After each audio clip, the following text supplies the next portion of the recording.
All right, well, thanks everybody for being here, and thanks to the organizer for putting this all together. So this is my project, The Effective Complexity of Electric Experimental Evidence. Generally speaking, this project is about how the complexity of a voting system affects the behavior of voters in that voting system.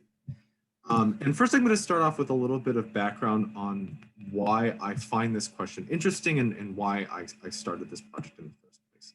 So first of all, democratic institutions in a lot of different contexts vary greatly in complexity. Those of you who were involved or participated in politics here in the US are probably very familiar that we use a first past the post plurality vote system in a lot of contexts. It differs a little bit state to state, but this is the most widely one used in the United States. Very simple. I have one vote, I vote for one person, and then the person who gets the most votes. But a lot of other places use more complicated voting systems. So for instance, Australia, New Zealand, Ireland all use these ranked choice voting systems of some form or another. And basically I want to get at how, how these differences affect individual behavior. Now, determining optimal behavior in a traditional kind of Nash equilibrium way in these different voting systems can be relatively complicated or hold unrealistic assumptions.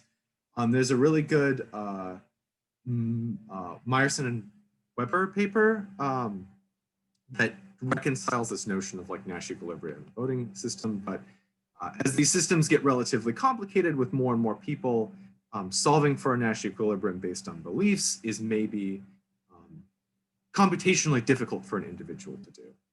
And understanding how complexity itself affects behavior is important.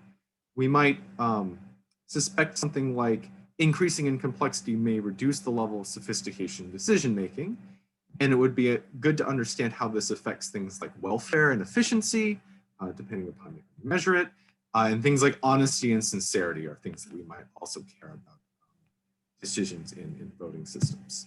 So this motivates a few questions. So first, is there non-strategic behavior in different voting environments? Meaning, is there behavior that differs from what I would expect an individual to do in sort of a Nash equilibrium sense that differs itself from a sincere voting behavior notion? And does this level of non-strategic behavior increase in voting system complexity? And how is behavior affected more generally? Furthermore, in a more technical kind of question, if we're going to estimate behavior using models of boundedly rational behavior, which model would fit this behavior the best? So I seek to answer basically these above questions by studying behavior in 3 different voting systems, and that is a plurality voting system, an instant runoff voting system, and this thing called score, then automatic runoff, which I'll be referring to as STAR because it's a bit of a mouthful, that vary in their strategy sets and so on. I'll go into the details of those just a little bit. Okay, so a little bit of background on the framework of these voting systems and these different models of behavior. So first of all, plurality voting. This is probably one that most people are the most familiar with. Simple. I get one vote, everybody else gets one vote, and I get to vote for one thing, and the alternative that gets the most vote wins. Very straightforward. The next is this thing called instant runoff voting. If you're not familiar with this, this is a ranked-based voting process. So basically, I'm presented my menu of alternatives. I rank them from most to preferred to least preferred. And then a series of automatic runoffs happen where everybody submits one vote to whichever alternative that they rank the highest. And then if one alternative gets the majority of votes, that wins automatically. If not, the alternative that got the least number of votes is eliminated, and those votes that were contributed to that alternative are then transferred to other alternatives according to people's ranked ballots that they've submitted. And then the last is this score then automatic runoff voting system. So this is a score-based voting process. You could think of this almost like a complicated board account kind of thing where I assign a number of points to each alternative. And then the 2 alternatives with the most aggregate points across the entire electorate are picked. And then those 2 participate in a runoff where each voter submits one vote to whichever alternative they assign the most points to. Now, why these different voting systems are picked. And what I mean by complexity is the relevant strategy space. So in plurality voting, if I have a menu of 4 options, I only have 4 strategies. And what I mean by relevant strategies is I further narrow this to only non-dominated or undominated strategies. In an instant runoff voting with 4 alternatives, I'd have something like 24 different strategies. And then in a score with an automatic runoff, this can be in the magnitude of hundreds of strategies. So as this strategy space expands more and more, I'm curious to see how behavior is affected, essentially. Now, the 3 different bounded rationality models that I use to estimate behavior here are the level K model. Second is the cognitive hierarchy model. If you're not familiar with these 2 models, both of them use this recursive steps of thinking kind of notion. So you start off with like a 0-step thinker that's naive. The standard assumption with naive decision making is that they're picking strategies according to a random uniform strategy. That's not necessarily the only assumption you have to take. For instance, you could say that a naive strategy is something like a sincere strategy for voting, but I can get into why that doesn't really matter here. Regardless, so you start off with a naive strategy, and then as you go up steps, these people who are of different step types are best responding to people of lower step types. Now, how these 2 differ is in their belief structures. So the level K model usually assumes that if I'm of step N, I'm best responding to step N-1 types, while cognitive hierarchy best responds to a distribution of steps below my own step of thinking in the population. And the other one that I estimate here is the quantum response equilibrium. This is not step thinking. This is using sort of a noisy evolution of strategies to determine an equilibrium, where I make some error in my decision-making that's biased towards making errors that are closer to the optimal decision-making. So my decision-making errors are less likely to be more costly and instead are tended to be closer to what the optimal decision would be. Now, there is an interesting interaction between these voting systems and specifically the level K and cognitive hierarchy model. And that is if we assume that a level 0 type is playing a mixed random uniform strategy profile, a level 1 best response to this would actually be respond sincerely for any of the voting systems previously outlined. So like I said, you could start with the assumption that a level 0 naive type player instead plays a sincere strategy, but this would really just shift the levels down 1 level. So it's not really a huge consequence, but I think it's important to include this notion of noisy enough behavior in the level 0s in these models. So that's why I leave those in there. That being said, level 2 type or higher might have a best response to vote insincerely if a voter is sufficiently pivotal. That is, they submit a vector of a ballot that does not correspond with what their assigned preference structure is. So I might vote for like a 2nd or 3rd most preferred option, for instance, instead of my most preferred option in a plurality vote system. However, if individuals are boundedly rational, higher strategies are progressively more difficult to calculate, this might lead to lower levels of sophistication and behavior. And this is, in essence, what I'm trying to investigate here. All right, a little bit of background on the design of this experiment.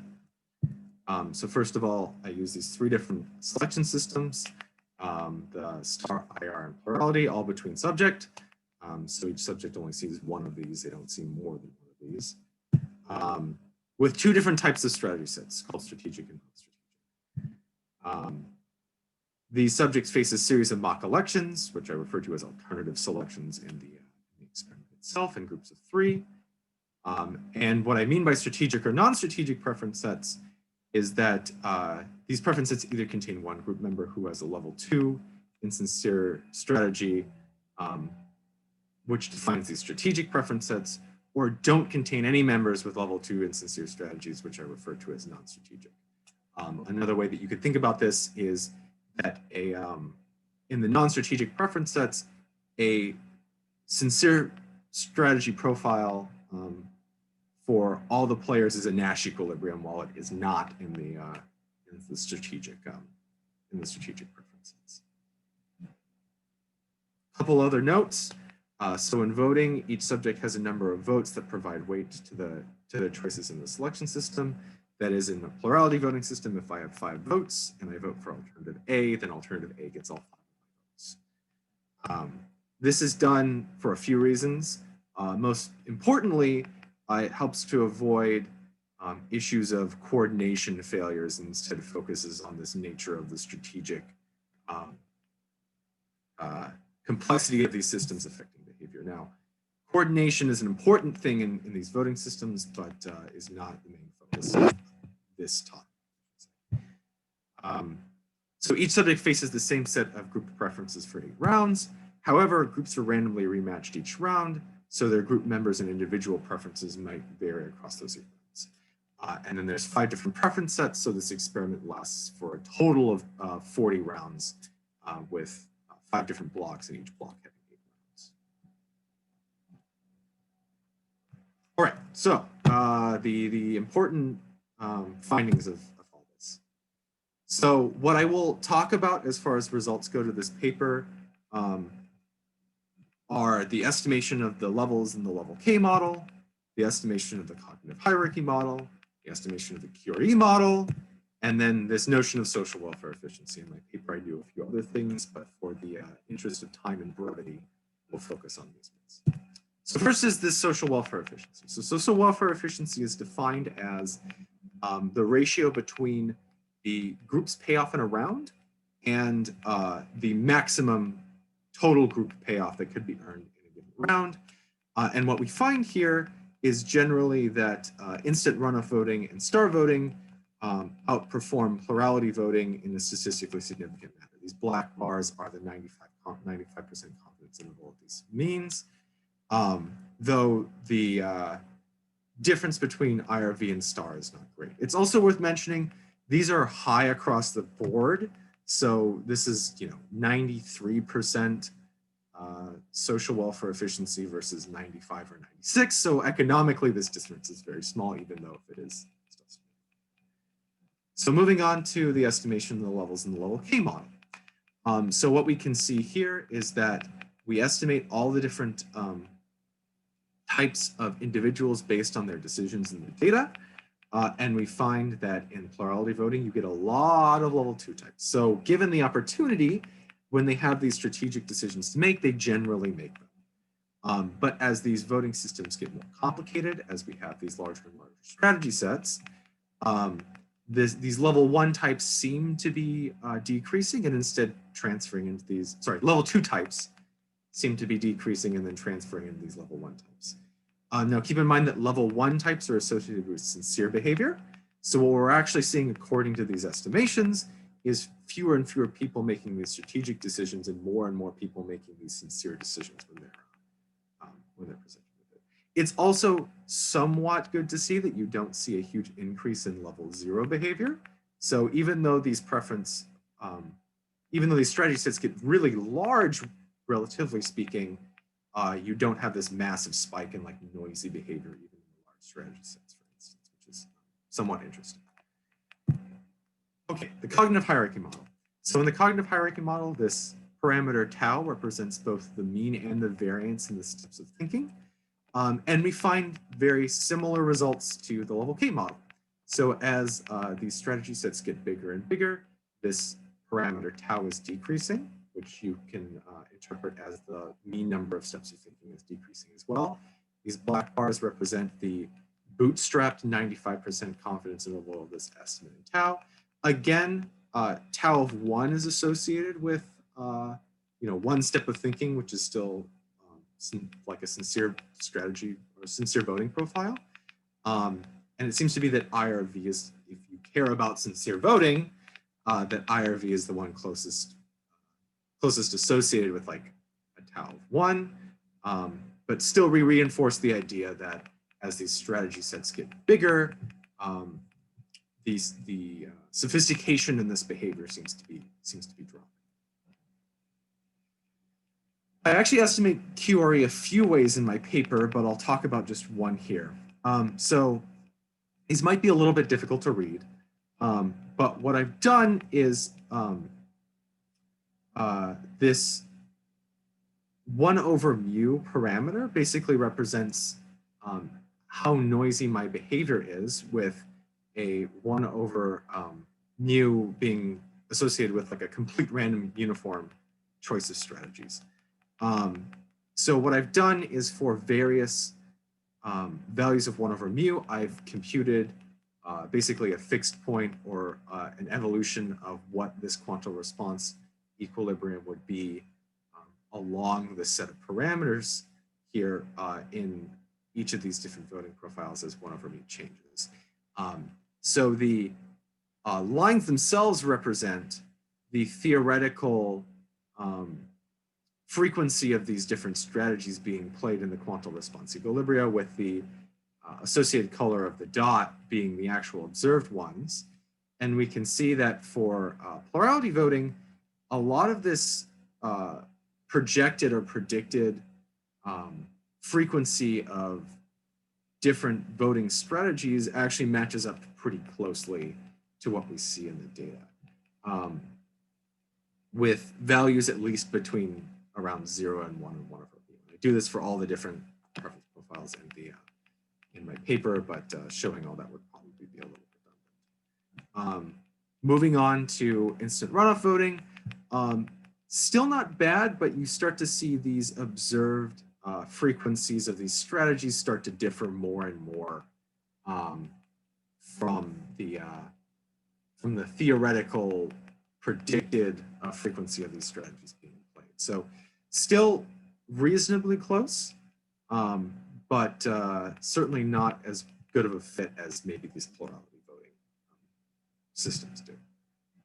And then last is star. So actually here I've aggregately grouped like types of strategies here, because if I projected all 256 different strategies on this QRE space, it looks very messy.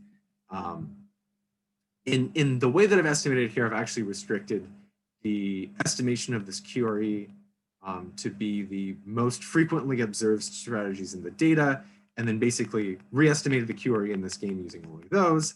And the fit really isn't too bad, but in general, the sincere strategies tend to be overrepresented in this data compared to what the theoretical estimate of these strategies should be as far as their frequency goes. So as far as comparing models using different measures of informational efficiency, I guess. So I do this in a few different ways. I'm going to focus on the AIC and BIC, which are the information criterion and the Bayesian information criterion. This is basically taking the log likelihoods of these estimated parameters in the data and then applying a penalty onto them based on something like a number of estimated parameters or number of points in the data, with lower AIC and BIC being associated with like less information loss when estimated the data. So a lower AIC and BIC is generally a better fit. And what we see here is that the level K model, when estimated with the data, seems to do a much better job than the other two. And QRE actually outperforms cognitive hierarchy, specifically in the less complicated voting system, but there doesn't seem to be a huge difference between these two as we ratchet up the complexity. I also, you have a minute to go. Perfect. All right, I'm almost done. So I also do this Clarke nonparametric test. So instead of just doing this aggregate sum of likelihoods, basically, you take the differences between the individual likelihood estimates of each individual set of decisions, basically. And then it's assumed that every time you see a positive difference between these likelihoods, you count all the different positive differences when comparing two models, and then these differences are assumed to have a binomial distribution. And then you use the cumulative distribution frequency of your binomial based on a probability of 1/2 and the number of observed decisions in your sample, and form your upper and lower tail confidence interval based on that binomial. And again, we generally find that the level K outperforms both the QRE and cognitive hierarchy models. And generally speaking, the QRE model outperforms the cognitive hierarchy model in the more simple framework, but less so in the more complicated frameworks. I do one with, there's a Vuong test that uses these differences that's distributed normally, and you find a very similar result. So concluding here, because I'm out of time. So complexity clearly has a substantial effect on individual decision-making, especially when we talk about sophistication. There's this decreasing sophistication as complexity increases. Now, what's the best voting system? I think this is kind of subjective. The measures of efficiency we have kind of show that maybe IRV and STAR outperform it. And if you care about something like sincerity, then plurality voting is probably not the best. And the best model for analyzing this voting behavior, probably the level K model as estimated from this data, although the cognitive or the clonal response equilibria model also does a very good job of estimating this behavior in the relatively simple voting frameworks. And that's it.